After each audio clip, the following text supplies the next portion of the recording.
왜냐하면 청년들이 막 상당한 많은 수입은 말교육 공동체 사업에서 나와요. 교육부에서 얼마나 많이 돈을 풀었습니까? 그런데 현장에서는 사람이 없다 보니까 농촌에 있는 청년들을 쭉 끌고 들어가서 한 10명씩 그거 배치시켜줬어요.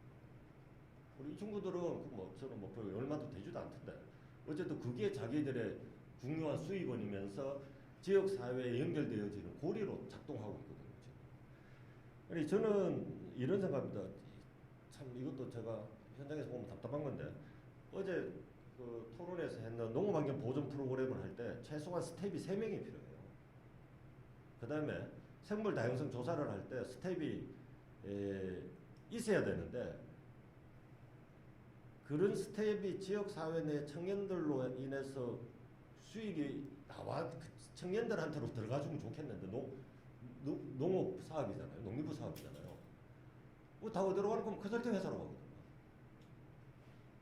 가거든요. 아니 왜 이 돈을 컨설팅 회사를 주지? 이거 나는 지역에 있는 청년들 좀 훈련시키고 교육시키면 충분히 이 농사를 일정 규모 이하로 짓는 친구들 같으면 이런 기능 농촌에서 이루어지는 사업들에 적극적으로 개입해 들어가서 거기서 1년에 5천만 원 아닙니까? 컨설팅 비용.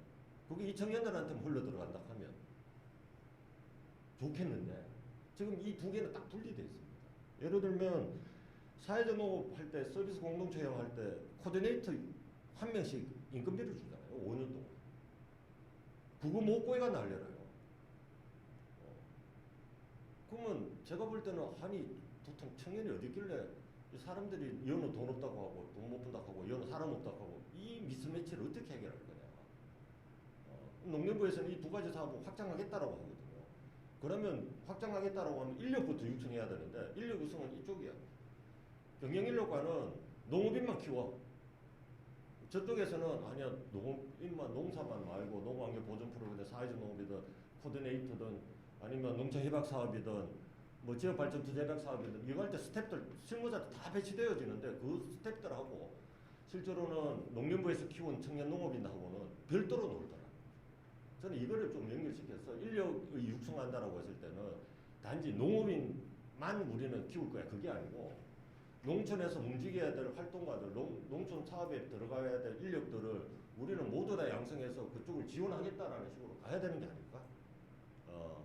요런 것까지 조금 확장을 한다면 저는 2017년부터 시작한 사업들을 뭐 이번 정권이 끝나면 다음 정권에는 청년 농업은 안 키울 것 같습니까? 저는 또 키울 것 같아요.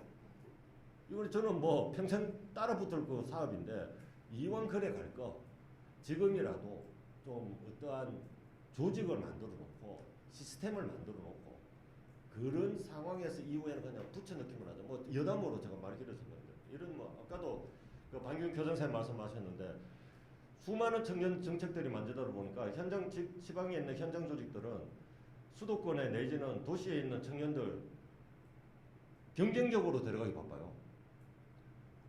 야, 너가 110만 원 준다고? 우린 120만 원 줄 거야. 뭐 이런 식인 거죠. 그리고 현장이 청년을 대상으로 경쟁을 하고 있더라고요. 저는 그런 방식이 아니고 이런 거죠. 현장은 자기 현장의 특성에 맞게 농사를 열심히 짓고 활동을 열심히 하고 있으면 어떤 면에서는 수도권에서 농촌으로 가고 싶어 있는 청년들을 상담을 해줘가지고 그 현장과의 정보를 모아서 그 청년한테 소개를 해주면서 연결시켜주는 그런 기능만 가지고 뭔가가 있다면 저는 현장은 자기 일 열심히 하고 있으면 된다고 보거든요. 지금은 현장에 수도권으로 올라와서 청년 모집하고 다녀야 돼요. 저한테 엄청나게 옵니다. SNS 홍보 좀 해달라고. 그리 이러한 방식이 아니고 서울에서 수도권에 있는 청년들 단체들을 연결해서 청년들을 모아서 현장에 이런 조직들이 있어. 너 원하는 데 가봐. 이렇게 소개시켜주고 그 청년들을 항상 이렇게 내려보내는 방식의 체계를 지금이라도 구축한다면 저는 이게 단지 농업인의 나이를 젊게 한다라는 게 아니고 농촌하고 도시와 농촌의 상생이라는 부분도 마찬가지고 도시의 필요를 농촌이 해결해 주는 부분도 마찬가지고 그러면서 농업은 다시 도시로부터 인력을 공급받는 뭐 이러한 식의 좀 윈윈하는 정책 방식으로 좀 시스템에 만들어주면 좋겠다는 말씀입니다. 네, 여러 가지 말씀을 해주셨는데 뭐 플랫폼이 없다는 얘기인 것 같고요. 그리고 이제 그런 것들이 좀 광역도나 아니면 시군 단위가 아니라 좀 읍면 단위, 지역하고 연계된 곳에서 좀 필요한 게 아닌가 하는 그런 말씀이었던 것 같습니다. 그래서 제가 청년 정책하고 관련해서 어제는 또 시간이 없어서 말씀 못 드렸는데 일본에는 사람농지 플랜이라는 게 있어서 지역 안에서 고령화되어 있는 사람들이 얼마나 있는데 앞으로 농사를 못 짓게 될 거니까 이 땅들은 청년들에게 주자. 그러면 청년들이 들어오면 같이 매칭을 시켜주고 땅만 주면 되냐. 농산물 판매하는 거를 우리 같은 판로에다 같이 넣어주고 하는 이런 작업들을 하게 되고 이렇게 들어온 새 청년한테는 그 청착농 지원 사업처럼 이 준비 기간 그다음에 착농 기간에서 2년 5년에서 그렇게 국비 사업이 붙거든요. 그러면은 지역과 연계되는 이 그림이 그려지고 안정적으로 그 지역에서 이제 뭐 농지든 주거지든 이렇게 얻게 돼서 가는데 그런 좀 여러 가지 사업들이 있는데 지역하고 좀 연계된 부분이 조금 아쉽다는 생각이 들었는데 좀 그런 말씀 포함해서 해주신 것 같습니다. 그러면은 지금 전체적으로 지금 얘기들을 쭉 들어봤는데요. 플로어에 몇 분 안 계시지만 네, 우리 강선아 대표님부터 해서 한 말씀씩. 네, 야 여기도 계시죠? 네, 이렇게 마음의 준비를 하고 계시고, 네네, 예 여기 네 말씀 부탁드리겠습니다. 네, 안녕하세요. 저는 경기도 평택에서 샐러드 채소를 키우고 있는 청년 농업인이고요. 청년 창업농 1기 때 선발돼가지고 계속 지금 하고 있습니다. 마상진 박사님 만나게 돼서 너무 반갑고요. 지금 얘기를 쭉 들으면서 청년 창업농 1기를 하면서도 지금 느끼고 있는 거를 계속 그 농정실 대전환이나 이런 거 할 때마다 맨날 의견을 내거든요. 그러고 난 다음에 농림수산식품부에도 의견을 계속 내지만 가장 큰 문제는 법적인 것부터 일단 잘못되어 있는 것도 있지만 여기에서는 여기 경영인력과에서 나오니까 제가 말씀을 드릴게요. 사업을 짜거나 계획을 짤 때는 뭐든지 페리티 지수에 의해서 모든 걸 다 예산을 짜잖아요. 그죠? 물가 상승률이나 인건비 올라가고 뭐가 오르고 이런 거 따라서 예산을 짜야 됩니다. 그런데 지금 농업의 예산은 그냥 국회에서 예산을 이만큼 했기 때문에 이렇게 배정된 것만 한단 말이에요. 단적인 예로 청년 창업농이 5년 전에 100만 원 받았습니다. 근데 지금도 100만 원이에요. 그죠? 100만 원, 90만 원, 80만 원이란 말이에요. 최저임금으로 해가지고 했을 때 지금 180만 원, 190만 원이거든요. 지금 2022년에는 190만 원이 넘어요. 최저임금을 했을 때. 근데 5년 동안 의무로 다른 일도 못하게 해놓고서는 100만 원을 묻혀놓고 청년 창업농이나 앞으로 농업의 미래 발전을 위해서 파릇파릇한 애들을 농업에 와가지고 하라고 말을 한다면 저 같은 경우는 뭐라고 얘기를 하냐면 차라리 편의점 알바를 하라고 그래요. 4대 보험 다 되고 편의점 알바를 똑같이 하면은 190만 원 벌면서 먹고 살 수 있고 원룸지에서 살 수 있다고.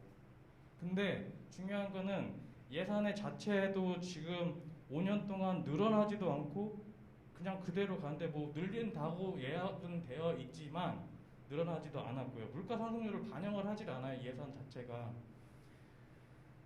그리고 기농기촌 여기 계시고 무슨 조합도 계시고 막 그러시는데 기농학교도 계시고 하는데 기농학교 기농기촌 프로그램 같은 데를 가면은 거기가 과연 일반 청년 농업인들이나 농업에 관심이 있는 분들이 내가 여기서 교육을 받았을 때 이 업체에서 일을 할 수 있겠는가라는 생각이 들게끔 분위기를 잡아줘야 되거든요. 그러면 경영인력과이면 전국의 농대랑 농고랑 교육학교 다 봤잖아요. 농업인이 아닌 애들도 무슨 프로그램 만들어 기농 프로그램 만들고 막 해요. 근데 거기에 들어가면은 회계, 소문, 마케팅, 홍보, 교육, 생산, 가공, 유통, 행사 이런 파트가 다 있잖아요. 그죠? 그거에 대해서 인력들이 포지션이 다 있지만 그 사람들의 월급을 제대로 주지 못하거나 월급을 줄 만큼 나라에서 지원이든 지역에서 지원해주는 게 다 달라요. 끽 해봤자 그 사람들도 180만 원, 200만 원 받고 그냥 일하는 직원일 뿐입니다. 4대 보험 안 된 데도 많고요.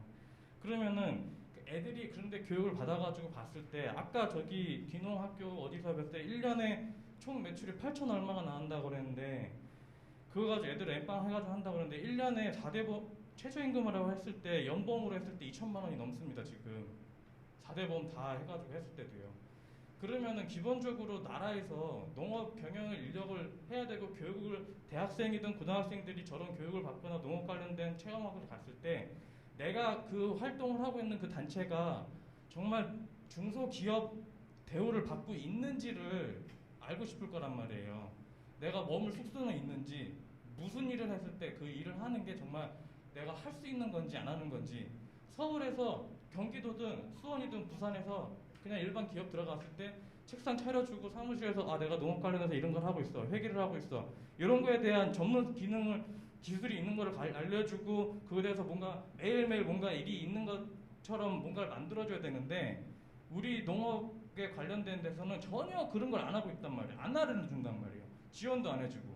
그러면서 계속 농업 인력이 뭐 없다, 서울에서는 인력이 뭐 300만 원, 400만 원 줘도 안 온다, 계약직으로 해도 안 온다 이렇게 한다는 거는 우리 농식품부에서 경영 인력을 애들을 교육을 해가지고 후계농 하는 거 보면은 그냥 농장에서 일하는 한국어 패치가 된 외국인 노동자처럼 대하고 있는 거예요 지금 어른들이 빠져나가고 청년들이 그냥 그 자리를 메꿔놓는 거에만 돼 있는 거라고요. 경영인을 육성을 해야 되는데 경영인이 아니라 그냥 노동인을 뽑는 거라고요. 경영인을 뽑아야 될 생각이 없는 그거를 보면은 농식품부 관련돼서 스타트업 창업 같은데 이런 거 보면은 뭐 펀딩 같은 거 막 한다고 농식품부에서 뭐 펀딩 한다고 막 하잖아요. 보면은 1차 산업 생산에다가 절대 투자하지 않습니다. 그게 정말 바보 같은 거예요. 2차, 3차 가공해가지고 홍보 마케팅해서 우리가 무슨 뭘 해야 된다, 뭘 한다 이런 데는 농업 생산자가 아닌 이런 협동조합도 아니고 농원도 아니고 이런 데다가는 그런 데는 아예 쳐다보지도 않아요. 근데 다른 데서는 15억, 20억씩 가져갑니다. 나는 이게 정말 잘못됐다고 봐요. 농업인들한테 내가 시설화 작업을 하겠습니다. 이런 스마트팜 시스템을 하겠습니다. 홍보 마케팅을 해서 내가 이런 사업을 만들겠습니다. 이런 데 지원을 해줄 때 거기다 10억, 5억을 하면 그 돈, 농업인들이 그 돈 가지고 사람들을 고용하고 정규직을 고용하고 그 일자리를 만드는 건데 그거를 지금 안 하고 있고 다른 업체들한테 계속 주고 있어요. 근데 중요한 건 뭐냐면은 그렇게 다른 데 농업이랑 전혀 상관없는 사업을 하고 있지 않은 분들이 그렇게 15억, 20억씩 가져가면은 그 사람들은 엑시트를 합니다. 회사를 키워서 팔아버려요. 한 5년, 10년 하다 안 되면 그만둬요. 하지만 우리 농업인들의 사명은 뭡니까? 지속 가능한 농업을 하는 사람들 아닙니까? 한 번 하면 5년, 10년을 해야 되는데 더 이상을 할 수 있는데 그 사람들한테 투자를 안 한단 말이에요. 그리고 정책적으로 봤어도 항상 농업인들 아까 얘기했지, 기계 하나 주고 농기계 하나 주고 무슨 지원해주고 바우처 뭐 해주고 일반 스타트업 할 때 보면은 정책자금 이외에도 안전교육, 재무제표, 뭐 세무관리, 고용지급 관련 여러 가지 인증, 이노비즈, 뭐 6차 산업 인증 이런 것들 나라에서 다 제조업 쪽은 다 지원을 해줘요. 어마어마해요. 농업 쪽 지원하는 것보다 스케일이 다릅니다. 농업 쪽을 1차 산업에라는 카테고리에 갇혀놓고 그냥 생산, 가공, 유통만 하는 것만 너희들 집중만 하면 돼 있지 6차 산업을 하자고 그래놓고서는 제조랑 가공, 유통을 원래 농업에서 다 할 수 있는 건데 이거를 따로따로 놓고 지금 따로따로 지원을 하고 있는 거라고요. 유통은 농협중앙에서 알아서 해라. 생산도 따라 홍보 마케팅 따로 해라. 맨날 사진 찍는 사람, 영상 찍는 사람 다 데려와야 되는데 다 비용 든단 말이에요. 여기에 기본적인 1차에다가 다 지원을 해줘 보세요. 그러면은 지금 농대생, 농고생들 가면 애들이 멍 때리고 있다고 그러잖아요. 우리가 보고 따라갈 데가 없는 거예요. 난 어디 들어가야지? 농협중앙에 들어가야지. 이거밖에 없어요 지금. 퍼미션 이런 것밖에 없단 말이야. 우리가 그 회사를 들어갈 때 지금 우리가 뭘 해야 될, 어디를 가야 될지 애들한테 보여줘야 되는데 다들 우리는 지원금 받고 보조금 받고 직불금 받고 그러고 있습니다. 인건비 해야 되는데 저 여기서 일하려고 월급 얼마예요? 최저임금입니다. 안 합니다. 이 차이가 뭐겠어요? 아까 페리티 지수라고 말씀드렸잖아요. 미국이나 유럽 같은 경우에는 농업 정책을 짤 때 그거에 대해서 이거 기본적으로 받쳐주는 예산들이 있어요. 현금으로 갖다 꽂아주는 게 있단 말이에요. 그래야지 그 농촌에 애들이 산단 말이에요. 그걸 안 해주고 있기 때문에 그런 건데 이런 걸 지금 제가 2008년도에 대학을 졸업했거든요. 그때부터 지금까지 똑같은 얘기를 하고 왔어요. 지금 발전이 없는 이유가 뭔지 아세요? 아무도 농업을 전체적인 지역 산업이다, 수출 주도형 산업의 정책에 지금 그 주도 하에서 농업을 생산을 해가지고 육성을 해요. 농업이 생명산업이다라는 거 말만 하지 기재부에다 이런 얘기를 못 하는 거예요. 만약에 지금 우리가 2만 명, 3만 명, 7만 명을 줄어들잖아요. 앞으로 시간이 지나가면 이거 누가 진행할 것 같습니까? 못합니다. 저 같은 지금 여기 할 때 저 같은 청년 농업인들이 발박을 해야 돼요 여기요. 근데 없잖아요. 이게 뭐겠어요? 아무리 경영 이렇게 해봤자 이런 학술대 해봤자 청년들은 오지도 않는다고요. 아까 그러셨죠? 체험 활동하다 보면은 농사 관련 없는 애들만 온다고. 예를 들어서 말씀드릴게요. 창업을 하는 사람들이랑 귀농귀촌하는 사람 차이가 뭔지 아십니까? 귀농귀촌하는 사람들은 도피형으로 와는 사람들이 되게 많아요. 도시에서 일하다가 그냥 나 못해야지 나 이렇게 들어오는 사람들 많고, 스타트업 창업하는 사람들은 내가 막 공부 많이 해가지고 했으니까 이렇게 해서 지원해야지 하는 사람들이 많단 말이에요. 그런 사람들을 경영 인력과에서 농협대든 전국의 농대든 아까 2,000명씩 3,000명씩 나오는 애들을 그런 애들한테 더 해가지고 네가 CEO를 만들어줄 생각을 해야 되는데 전혀 그런 계획이 없다. 대학교 졸업하면 다 그냥 딴 데 네, 이러고 있단 말이에요. 지금 너무 시간이 많이 지체되고 있어가지고요. 예. 더 하실 말씀 혹시 있을까요? 아니면은 이 정도로 했으면 좋겠는데요. 모르겠습니다. 저는 그냥 제가 오늘 여기 처음이자 마지막이라서 언제 또 와서 이런 말 할지 모르겠지만 네. 지금 사실 지금까지 청년농업인과 관련된 간담회들이 지난 5년간도 상당히 많이 진행이 됐었고, 그거는 아마 여전히 매년 좀 같지만 준비가 덜 돼서 또 얘기하고 또 얘기하는 그러니까 어제도 10년째 얘기하고 있다. 그 얘기가 뭐냐? 10년째 아무것도 안 바뀌고 있다. 뭐 그런 얘기도 있었습니다만 최근 2년에 아무튼 코로나 때문에 좀 청년들이 모여서 얘기하는 자리들이 좀 많이 부족했던 것 같아요. 그래서 오늘 아마 네, 이렇게 오셔가지고 아주 열정적으로 좀 말씀해 주셨는데 완전히 너무 맞는 말이고요. 농산물만큼 물가 상승률과 전혀 반영이 되지 않는 산업도 없는 거고, 6차 산업의 기본은 1차 산업인데 그에 대한 지원이 너무 부족한 것도 너무 맞는 말씀인 것 같습니다. 그래서 오늘 또 우리 사무관님이 굉장히 열성적인 분이시더라고요. 올해 사실 3만 명 그 육성 계획이 떨어지자마자 7월에 이제 정부 되기도 전이었나요? 되자마자였나요?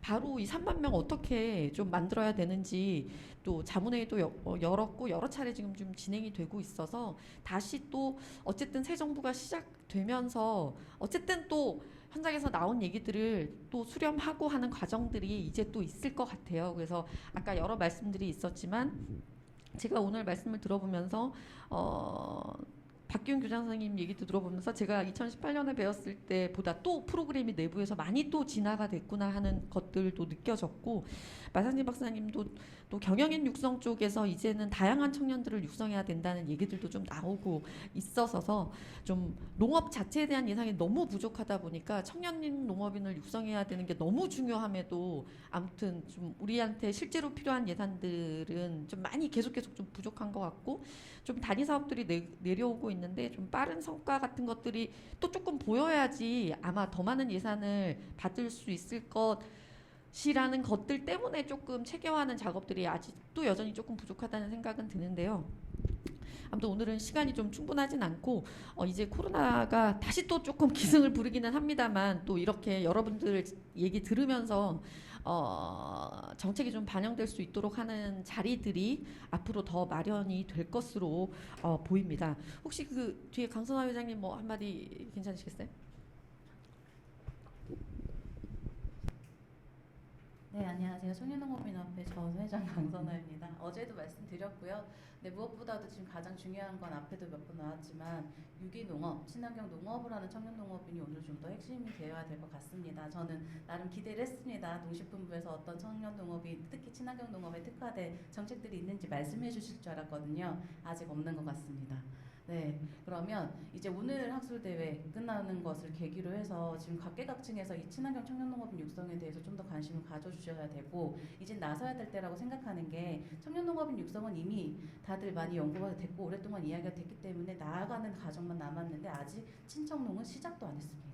그런데 친청농의 중요한 점은 뭐냐면 오늘 당장 시작해서 내일부터 친환경해라고 해서 되는 게 아닙니다. 그게 친환경 농업의 특성이고요. 그런 의미에서 지금 좀 더 장기적으로 청년농업인 육성하면서 저희가 많은 지금 시행착오들 겪는 것들을 다 그냥 기본 베이스로 깔아서 좀 더 발전적이고 바로 도입할 수 있는 그런 정책들 많이 만들어주시면 좋겠다 생각 들고요. 저희 청년농업인들이 친환경 하시는 분들이 이런 요구를 하다가 이제 지쳤습니다. 청년농업인들 다 육성하면서 왜 친환경 농업 아직까지 안 하냐, 그러다가 이제는 뭐 따로 따로 조직을 할 수도 있고 누군가 나서주지 않는다 우리가 해야지 하는데 그랬을 때 문제점은 뭐냐면요. 청년들이 기존 세대와 기존의 그런 문화와 역사들을 이어가거나 계승하거나 아니면 같이 소통하려고 하지 않을 것이라는 그런 한계가 분명히 발생할 것이다. 이 부분 염두해 주시고 좀 경각심 가져서 같이 좀 잘 나아갔으면 좋겠습니다. 감사합니다.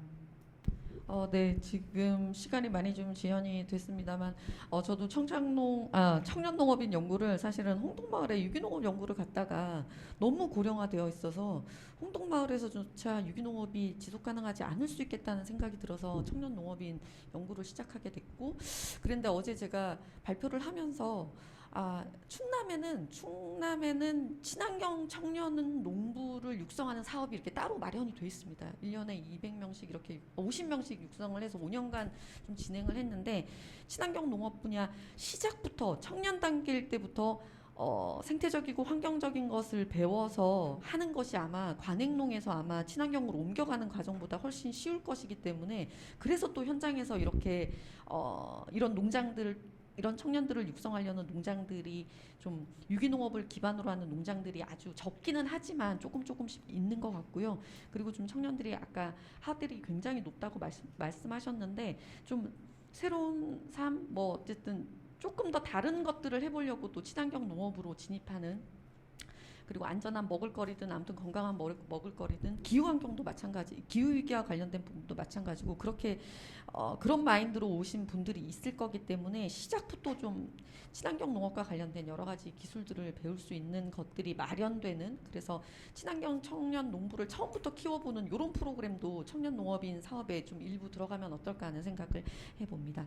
그러면 또 몇 분 청년이 보이시기는 하는데요. 오늘 이 정도로 마무리하고 또 이와 관련된 또 다른 자리에서 또 청년 농업인과 관련한 걸로 좀 더 좋은 사례들을 발표하는 자리로 또 다시 만날 수 있었으면 좋겠습니다. 오늘 감사합니다.